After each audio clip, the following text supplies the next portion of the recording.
नमस्कार दोस्तों, मेरा नाम जय कुमार तिवारी है। मेरे YouTube चैनल में आपका स्वागत है।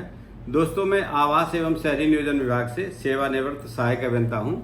आज मैं बात करूंगा कि उत्तर प्रदेश सरकार के आवास एवं शहरी नियोजन विभाग द्वारा शहरी क्षेत्रों में होटल निर्माण के लिए जो पहले अपेक्षाएं थी हमारे पुराने बिल्डिंग बायलॉज में, उसमें उन अपेक्षाओं को संशोधित कर दिया गया है और अब होटल निर्माण के लिए आप छोटे भूखंड पर भी होटल बना सकते हैं और उस भूखंड के सम्मुख सड़क की चौड़ाई भी अब कम हो गई है। तो इस वीडियो में जानते हैं कि अब कम से कम कितने छोटे भूखंड पर आप होटल बना सकते हैं तथा भूखंड के सामने कितनी चौड़ी सड़क होनी आवश्यक है। तो आइए वीडियो शुरू करते हैं।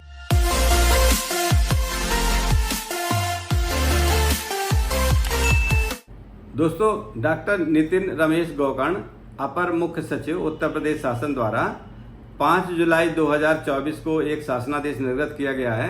इस शासनादेश का जो विषय है वो है भवन निर्माण एवं विकास सुविधि 2008 यथा संशोधित 2023 के होटल निर्माण हेतु अपेक्षाएं से संबंधित अध्याय 5 में संशोधन। मतलब हमारा जो बिल्डिंग बायलॉज की बुकलेट पहले थी, इस बुकलेट के अध्याय संख्या 5 में होटल निर्माण के लिए जो अपेक्षाएं थी या जो रिक्वायरमेंट थी वो अंकित हैं। अब इस पूरे चैप्टर को संशोधित कर दिया गया है। तो अब संशोधित करके क्या अपेक्षाएं आप पर लागू होंगी होटल निर्माण के लिए, उस पर मैं चर्चा करता हूं। इस शासनादेश में क्या लिखा हुआ है आप अपने स्क्रीन पर देखिए, मैं आपको पढ़ के सुनाता हूं और इसको एक्सप्लेन करूंगा। इसमें लिखा हुआ है, शासन द्वारा सम्यक विचारोपरांत भवन निर्माण एवं विकास सुविधि 2008 यथा संशोधित में भवन निर्माण एवं विकास सुविधि 2008 यथा संशोधित 2023 के होटल निर्माण हेतु अपेक्षाएं से संबंधित अध्याय 5 को निम्नवत संशोधित किए जाने का निर्णय लिया गया है।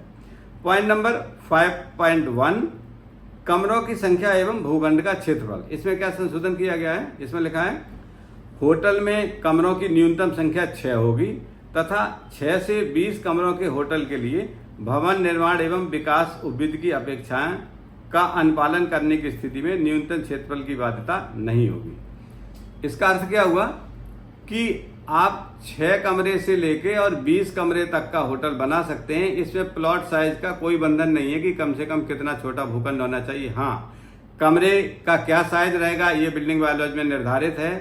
सेटबैक कितने रहेंगे ये बिल्डिंग बायलॉज में निर्धारित है। इसलिए सेटबैक छोड़ते हुए 6 कमरों की रिक्वायरमेंट न्यूनतम है। 6 कमरे बिल्डिंग बायलॉज की अपेक्षाओं के अनुसार जितने क्षेत्रफल में उसके साथ अटैच टॉयलेट बाथरूम ये सब जो मानक हैं वो पूरे करने पे जो भूखंड का न्यूनतम साइज आएगा वो साइज आपको रखना ही पड़ेगा, क्योंकि न्यूनतम 6 कमरे आपको बनाने ही है। और 6 से 20 कमरों तक के होटल के लिए कितना बड़ा भूखंड होगा ये निर्धारित नहीं है। अर्थात आप कितने भी छोटे भूखंड पर बिल्डिंग बायलॉज की अपेक्षाओं का पालन करते हुए 6 कमरों से लेकर 12 कमरों तक का होटल बना सकते हैं। इसके आगे क्या लिखा हुआ है, परंतु कमरों की संख्या 20 से अधिक होने पर होटल हेतु भूखंड का न्यूनतम क्षेत्रफल 500 वर्ग मीटर होगा। हाँ, ये जरूर लिखा है कि अगर 20 कमरों से ज्यादा बड़ा होटल आप बनाना चाह रहे हैं तो आपको न्यूनतम 500 वर्ग मीटर क्षेत्रफल का भूखंड रखना ही पड़ेगा। 500 वर्ग मीटर से कम क्षेत्रफल के भूखंड पर 20 कमरे से बड़े होटल का निर्माण की अनुमति आपको नहीं दी जाएगी। अब मैं बात करता हूं कि इसमें अगले बिंदु में क्या बताया गया है। अगला बिंदु है, होटल की अनुमन्यता महायोजना जोनिंग रेगुलेशंस के अनुसार होगी, परंतु नियोजित रूप से विकसित कॉलोनियों में आवासीय भूखंडों पर होटल निर्माण का अनुमति नहीं दी जाएगी। होटल निर्माण अनुमन्य नहीं होगा। पॉइंट संख्या 5.2 में क्या है, पहुंच मार्ग की चौड़ाई मतलब अप्रोच रोड। पहले क्या था, भूखंड का जो साइज था मिनिमम 1000 वर्ग मीटर था क्षेत्रफल, और पहुंच मार्ग की चौड़ाई जो निर्मित और विकसित क्षेत्र थे उनमें 12 मीटर, नए और अविकसित क्षेत्र थे उनमें 18 मीटर चौड़ाई। भूखंड के सामने जो सड़क है वो रखनी आवश्यक थी, उसी सड़क पर पास हो सकता था। पुराने बिल्डिंग बायलॉज की बात कर रहे हैं। अब इसमें क्या चेंज हो गया है, पहुंच मार्ग की चौड़ाई वाले बिंदु में इसमें लिखा हुआ, आवासीय क्षेत्रों में 20 कमरों तक के होटल के लिए पहुंच मार्ग की न्यूनतम चौड़ाई 9 मीटर। मतलब जहां भूखंड का क्षेत्रफल न्यूनतम कितना भी रखा जा सकता है, 500 वर्ग मीटर से कम भी रखा जा सकता है। अभी जिसमें बात की थी 6 से 20 कमरों तक के लिए, तो 6 से 20 कमरों तक के होटल के लिए जो अप्रोच रोड है वो 9 मीटर भी रख सकते हैं। पहले ये 12 मीटर न्यूनतम थी, अब 9 मीटर सड़क पर भी 6 कमरों से लेके और 20 कमरों तक के होटल का निर्माण कर सकते हैं। तथा 20 कमरों से अधिक के होटल हेतु 12 मीटर चौड़ी सड़क होनी चाहिए। आवासीय क्षेत्र की बात हो रही है।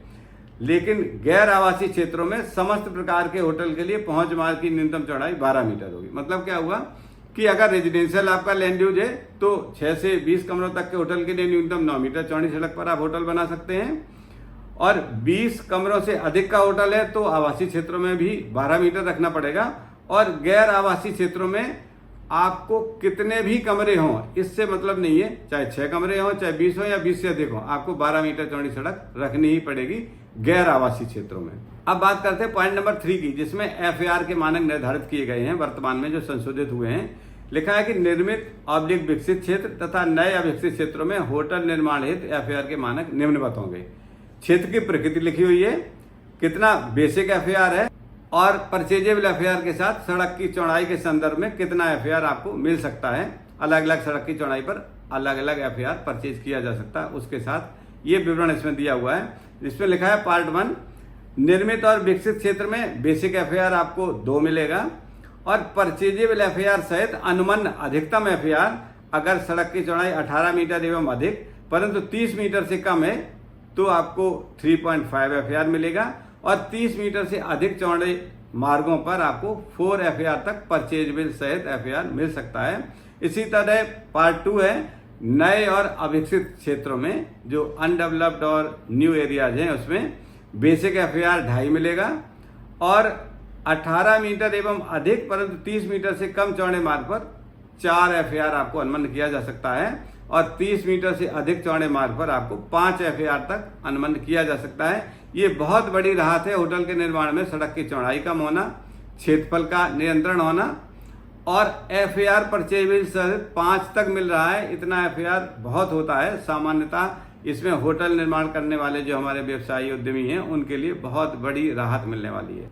अब बात करते हैं पॉइंट नंबर 5.4, सेटबैक एवं भू आच्छादन। इसके बारे में क्या लिखा हुआ है। इसका पार्ट 1 है 15 मीटर तक ऊंचाई के भवनों में सामने 5 मीटर, पीछे 3 मीटर तथा दोनों साइड में 3-3 मीटर का सेटबैक रखना होगा।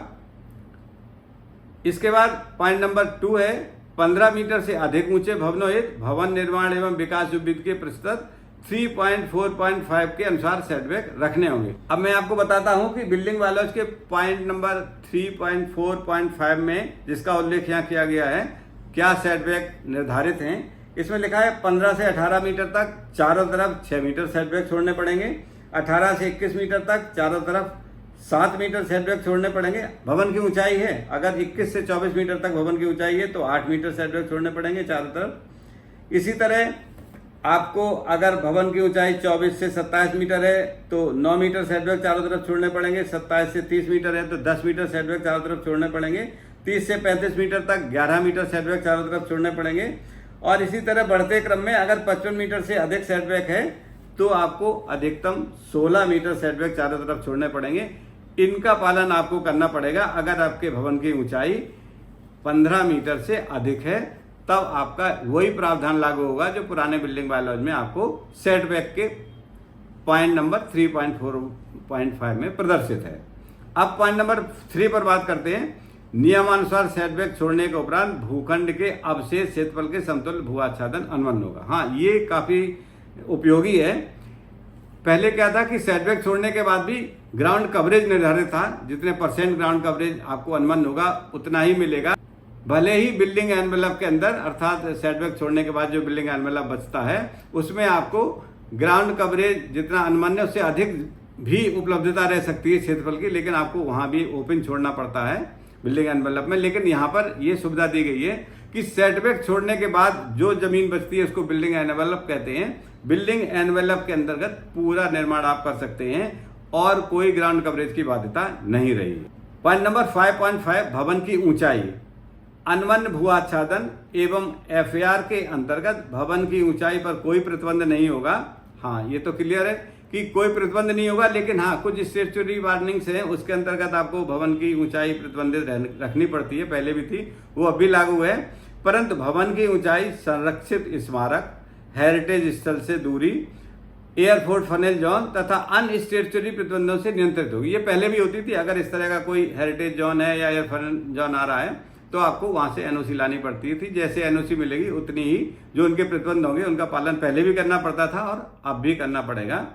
पॉइंट नंबर 5.6 है पार्किंग। प्रति 100 वर्ग मीटर निर्मित तल क्षेत्रफल पर 1.5 समान कार स्पेस ECS का प्रावधान करना होगा। पार्किंग की प्रकृति के आधार पर प्रत्येक समान कार्यस्थल के लिए सर्कुलेशन एरिया सहित पार्किंग के मानक भवन निर्माण एवं विकास वित्त के प्रस्तर 3.10.1 के अनुसार होंगे। पार्किंग की प्रकृति के अनुसार, पार्किंग की प्रकृति के आधार पर ओपन में पार्किंग है या बेसमेंट में पार्किंग है, यहाँ पर पार्किंग है, इसके अनुसार ECS के मानक बदल जाते हैं। वही इसमें लिखा है कि अब जो मानक है वो तो ये हो गए कि 100 वर्ग मीटर निर्मित क्षेत्रफल पर 1.5 ECS इक्विवेलेंट कार स्पेस आपको छोड़ना पड़ेगा। लेकिन वो अगर ओपन में है तो उसके मानक इसके बिल्डिंग वाले उसके प्रस्तर 3.10.1 में दिए, वो आपको पालन करने पड़ेंगे। पॉइंट नंबर 5.7 इसमें लिखा हुआ अन्य क्रियाओं की अनमन्यता, मतलब होटल का जो कोर यूज है उसके अतिरिक्त अन्य कौन कौन सी क्रियाएं होटल में अनुमति की जा सकती है, इसके लिए क्या प्रतिबंध है ये लिखा हुआ है इसमें। तो उल्लेखित किया गया है कि 4000 वर्ग मीटर एवं अधिक क्षेत्रफल के भूखंडों पर प्रस्तावित होटल भवन में 20% FAR का उपयोग कार्यालय एवं व्यवसाय का रिटेल शॉप तथा 20% FAR का उपयोग सर्विस अपार्टमेंट हित किया जा सकेगा। ये पहले भी था, अब इसमें क्षेत्रफल का राइडर लगा दिया कि 4000 वर्ग मीटर से अधिक क्षेत्रफल वाले भूखंडों पर जो होटल का प्रस्ताव स्वीकृत किया जाएगा उसमें अगर आप लेना चाहें तो 20% FAR जो अनवन्य FAR है उसका 20% FAR आप कॉमर्शियल या रिटेल शॉप में भी पास करा सकते हैं और 20% FAR आप सर्विस अपार्टमेंट के रूप में भी पास करा सकते हैं। ये सुविधा भी उपलब्ध है, ये पहले भी थी। Point number 5.8 atrium. 4000 वर्ग मीटर एवं अधिक क्षेत्रफल के भूखंडों में 5% अतिरिक्त भू आच्छादन पर एट्रियम बनाया जा सकता है जिसकी गणना FAR में नहीं की जाएगी। ये सारे प्रावधान किए गए हैं। लास्ट में इस शासनादेश में लिखा हुआ है, इस संबंध में मुझे ये कहने का निर्देश हुआ है कि कृपया उपरोक्त भवन निर्माण एवं विकास विधि यथा संशोधित में किए गए उक्त संशोधनों को अपने अपने बोर्ड के अनुमोदन से तत्काल अंगीकृत करते हुए इसका कड़ाई से अनुपालन सुनिश्चित कराने का कष्ट करें।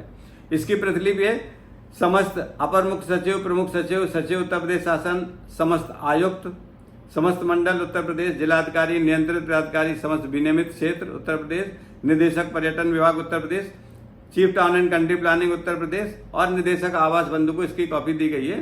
तो इसमें जो उल्लेख है कि अपने अपने बोर्ड से कराना है, तो सारे जो भी शासनादेश होते हैं प्राधिकरण अपने बोर्ड में उनको पहले अंगीकार करता है, उसके बाद ही लागू होते हैं। तो अंगीकार करने की एक सामान्य प्रक्रिया है, अंगीकार सब जगह हो ही जाएंगे।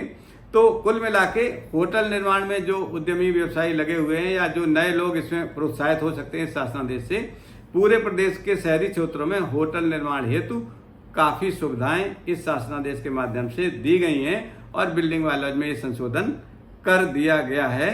इस सूचना के साथ ये वीडियो यहीं समाप्त होता है।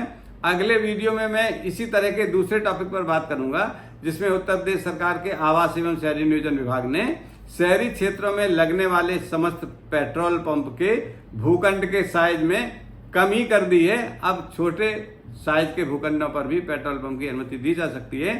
तो अगले वीडियो का इंतजार करिए जिसमें मैं पेट्रोल पंप के बारे में बिल्डिंग बायोलॉजी में क्या संशोधन किए गए इसके बारे में बात करूंगा। दोस्तों, इस सूचना के साथ ये वीडियो यहीं समाप्त होता है। नमस्कार।